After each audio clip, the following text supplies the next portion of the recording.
आप सभी को प्रणाम। जय गुरुदेव। आज के स्वाध्याय से पहले सभी मिलकर गायत्री मंत्र करेंगे। ओम भूर्भुवः स्वः तत्सवितुर्वरेण्यं भर्गो देवस्य धीमहि धियो यो नः प्रचोदयात्। आज का विषय है अकारण दुखी न रहा कीजिए। जीवन में अनुभव किए जाने वाले सुख दुख मनुष्य की मानसिक स्थिति पर निर्भर करते हैं। हालांकि अधिकांश लोग बाहरी परिस्थितियों को अपने सुख दुख का कारण मानकर उन्हें कोसा करते हैं या सराहना करते रहते हैं, लेकिन इनमें तनिक भी संदेह नहीं कि सुख दुख मुख्यतया मनुष्य की अपनी मानसिक स्थितियों का ही परिणाम है। एक ही परिस्थितियों में एक व्यक्ति सुखी रहता है तो दूसरा दुख अनुभव करता है। शास्त्रकारों ने कहा है, मन ही दुख सुख का कारण है।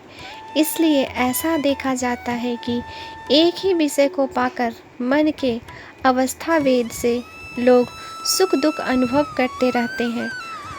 अस्वस्थ मनोवृत्तियों के अंतर्गत अपने अज्ञान एवं अविवेक नासमझी से सुख के क्षणों का भी हम लाभ नहीं उठा पाते, वरन खुशी में भी दुख का मातम मनाते रहते हैं।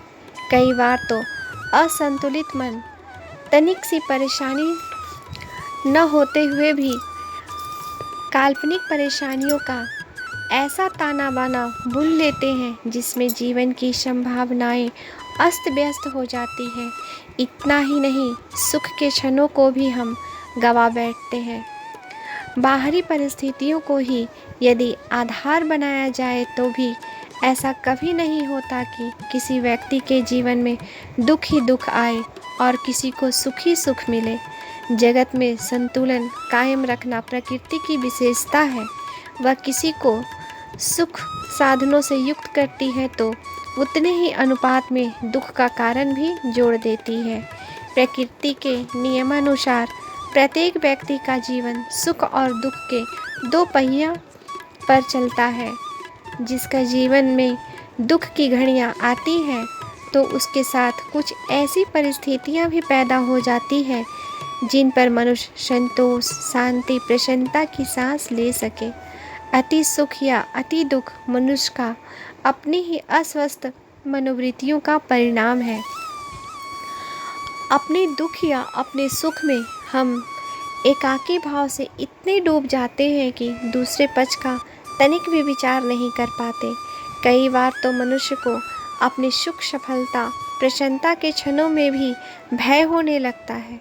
अपनी असंतुलित मनोवृत्तियों के कारण किसी भी परिस्थिति से प्राप्त अति सुख के समय भी हमारे मन में कई तरह के भय, शंकाएं उठ खड़ी होती है और सुख के क्षणों को हम दुख में परिवर्तित कर लेते हैं।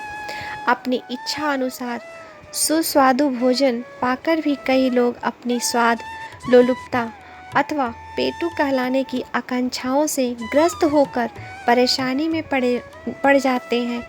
कई व्यक्ति परंपरा और संकोच की भावनाओं से ग्रस्त होकर अपनी सुखी दाम्पत्य जीवन का भी लाभ नहीं उठा पाते। कई साधन संपन्न व्यक्ति मन की शंकाओं के कारण सुविधायुक्त जीवन भी नहीं बिता पाते। गलत नीति और दुराचरण की विकृति कल्पनाओं से प्रेरित होकर मनुष्य दूसरे के सुख वर्चस्व से भी दुखी होने लगता है। दूसरे की सफलता, उन्नति से परेशान होता है। यह सब मनुष्य की अस्वस्थ और असंतुलित मनोवृत्ति का कारण है। दुख सुख की व्याख्या इसी मनोवृत्ति का परिणाम है।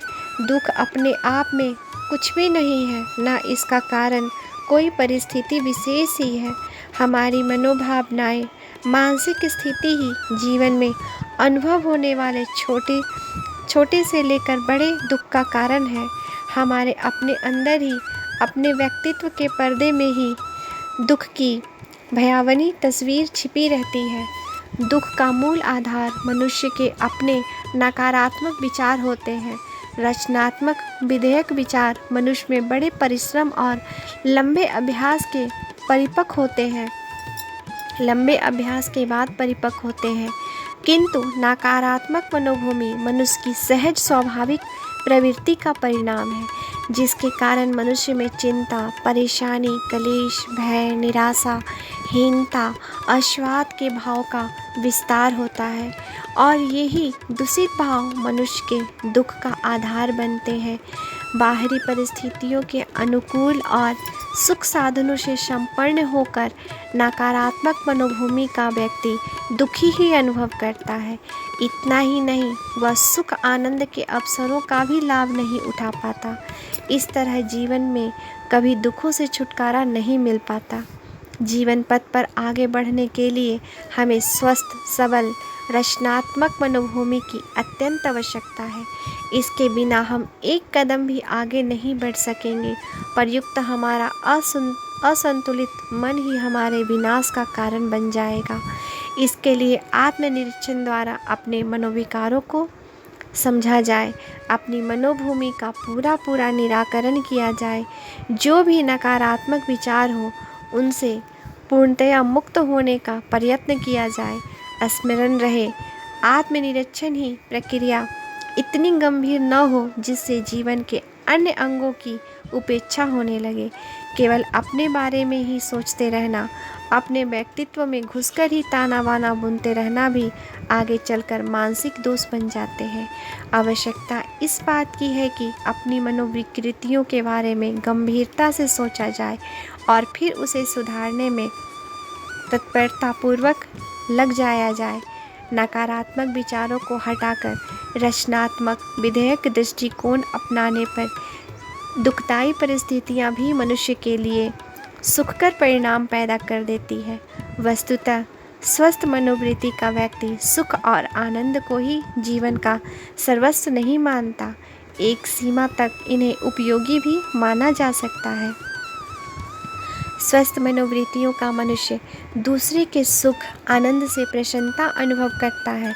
वह दूसरे को सुखी देखकर अधिक संतोष अनुभव करता है। जीवन के प्रति सरस और सजीव दृष्टिकोण अपनाने के कारण अपनी कठिनाइयों से भी बहुत कुछ सीखता है और उन्हें एक उग्र अध्यापक मात्र मानकर स्वागत भी करता है। यदि हमारा मानसिक संस्थान रचनात्मक, स्वस्थ एवं सबल हो तो ऐसा कोई क्षण नहीं होता जिसमें हमें दुखी रहने का अवसर मिले। सारा जगत एक चमत्कार और प्रसन्नता का स्रोत है। हमारे लिए विशाल नीला आकाश, उड़ते फुदकते करलब करते पंछी, धरती पर फैली हरियाली, छोटे छोटे बच्चों के खेल, सुंदर पुष्प, मित्र, सगे संबंधियों का प्रेम आदि अनेक सुख स्रोत धरती पर मौजूद हैं। इतना ही नहीं, दुख और कठिनाइयों में सुख की खोज की जा सकती है यदि हमारा दृष्टिकोण उत्कृष्ट एवं विधेयक हो। सारा जीवन ही सरस, सजीव और उत्साह का स्रोत है। धरती पर हम कितना सुख या आनंद प्राप्त कर सकते हैं यह हमारे अपने ही दृष्टिकोण पर निर्भर करता है।